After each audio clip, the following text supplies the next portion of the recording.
ಹಾವೇರಿ ಗದಗ ಲೋಕಸಭೆ ticket Eshwarappa ಪುತ್ರ ಕಾಂತೇಶ್ಗೆ ಕೈತಪ್ಪಿದೆ. ಇದು ತಂದೆ ಈಶ್ವರಪ್ಪ ಅವರನ್ನ ಕೊತ ಕುದಿಯುವಂತೆ ಮಾಡಿದೆ.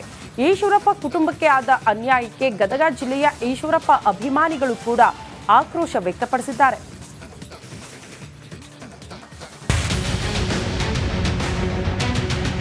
ಮಾಜಿ ಡಿಸಿಎಂ ಕೆಎಸ್ ಈಶ್ವರಪ್ಪ ಮಗ ಕಾಂತೇಶ್ಗೆ ಹಾವೇರಿ ಟಿಕೆಟ್ ಕೊನೆ ಹಂತದಲ್ಲಿ ಮಿಸ್ ಆಗಿದೆ.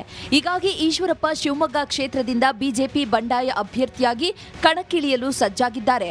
ಇದಕ್ಕೆ ಹಾವೇರಿ ಗದಗ ಕ್ಷೇತ್ರದ ಅಭಿಮಾನಿಗಳು, ಕುರುಬ ಸಮಾಜದ ಮುಖಂಡರು ಸಂಪೂರ್ಣ ಬೆಂಬಲ ಸೂಚಿಸಿದ್ದಾರೆ. ಹೌದು, ಗದಗ ನಗರದ ಖಾಸಗಿ ಹೋಟೆಲ್ನಲ್ಲಿ ಈಶ್ವರಪ್ಪ ಅಭಿಮಾನಿಗಳ ಬಳಗದ ನೇತೃತ್ವದಲ್ಲಿ ಹಾಲುಮತ ಸಮಾಜದ ಮುಖಂಡರು ಸಭೆ ಮಾಡಿದ್ರು. ಸಭೆಯಲ್ಲಿ ಯಡಿಯೂರಪ್ಪ ಕುಟುಂಬ ಹಾಗೂ ಬಿಜೆಪಿ ವಿರುದ್ಧ ತೀವ್ರ ಆಕ್ರೋಶ ವ್ಯಕ್ತವಾಯಿತು.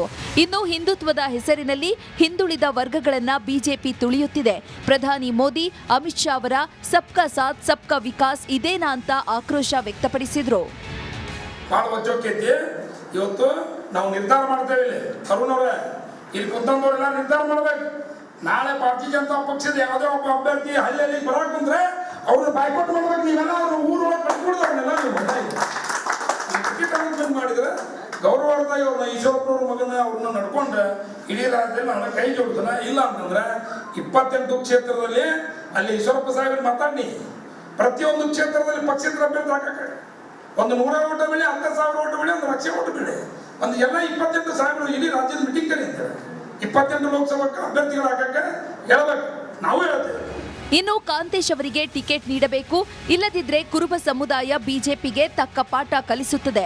ಇನ್ನು ಹಾವೇರಿ ಗದಗ ಲೋಕಸಭಾ ಕ್ಷೇತ್ರದಲ್ಲಿ ಕುರುಬರು ಕೆಲಸ ಮಾಡಿದ್ರೆ ಬಸವರಾಜ ಬೊಮ್ಮಾಯಿಯವರು ಗೆಲ್ತಾರೆ, ಇಲ್ಲದಿದ್ರೆ ನಿಮ್ಮ ಸೋಲು ಕಟ್ಟಿಟ್ಟ ಬುತ್ತಿ ಎಂದು ಎಚ್ಚರಿಕೆ ನೀಡಿದ್ರು.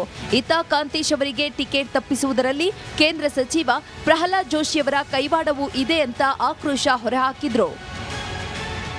ನಾನು ಟಿಕೆಟು ಕೊಡ್ತೀನಿ, ಸ್ವತಃ ನಾನೇ ನಿಂತು ಆರಿಸಿರ್ತಕ್ಕಂಥದ್ದು ಸಂಪೂರ್ಣ ಜವಾಬ್ದಾರಿ ನನ್ನ ಮ್ಯಾಗ ಬಿಡು ಅಂತಂದು ಅವತ್ತು ಹೇಳಿದೆವರು. ಇವತ್ತು ಕೇಳಕ್ಕೆ ಹೋದ್ರೆ ಯಾರ್ಯಾರ ಮ್ಯಾಗನ ಅಮಿತ್ ಶಾ ಮುಂದೆ ಹೇಳ್ತಾರೆ, ನಡ್ಡಾ ಅವ್ರ ಮ್ಯಾಗ ಹಾಕ್ತಾರೆ, ಕೇಂದ್ರ ಚುನಾವಣೆ ಸಮಿತಿ ಮ್ಯಾಗ ಹಾಕ್ತಾರೆ. ಇದು ಯಾವ ನ್ಯಾಯ ಹೇಳ್ರಿ? ತಮಗೊಂದು ನ್ಯಾಯ, ಮಕ್ಕಳು ಇವ್ರಿಗೊಂದು ನ್ಯಾಯನು? ಅವ್ರು ತನ್ನ ಮಕ್ಕಳಿಗೆ ರಾಜ್ಯಾಧ್ಯಕ್ಷರು ಮಾಡಿದರು, ಇನ್ನೊಬ್ಬ ಮಗ ಲೋಕಸಭಾ ಸದಸ್ಯ ಅದ, ಮುಂದೆ MLA ಚುನಾವಣೆ ಬಂದು ಬಹುಮತ ಬಂದ್ರೆ ವಿಜಯೇಂದ್ರನ ಮುಖ್ಯಮಂತ್ರಿ ಮಾಡೋಕ್ಕೆ ಎಲ್ಲ ತನ್ನ ಪೂರ್ವಪರವಾದ ವಾತಾವರಣ ನಿರ್ಮಾಣ ಮಾಡೋದು. ಒಟ್ಟಾರೆ ರಾಯಣ್ಣ ಬ್ರಿಗೇಡ್ ವತಿಯಿಂದ ರಾಜ್ಯದ 28 ಕ್ಷೇತ್ರಗಳಲ್ಲಿ ಅಭ್ಯರ್ಥಿಗಳನ್ನ ಕಣಕ್ಕಿಳಿಸುತ್ತೇವೆ, ಈ ಮೂಲಕ ಬಿಜೆಪಿಗೆ ಪಾಠ ಕಲಿಸುತ್ತೇವೆ ಅಂತ ಸಭೆಯಲ್ಲಿ ಮುಖಂಡರು ಎಚ್ಚರಿಕೆಯನ್ನು ನೀಡಿದ್ದಾರೆ. ಮಂಜು ಪತ್ತಾರ, ರಿಪಬ್ಲಿಕ್ ಕನ್ನಡ, ಗದಗ.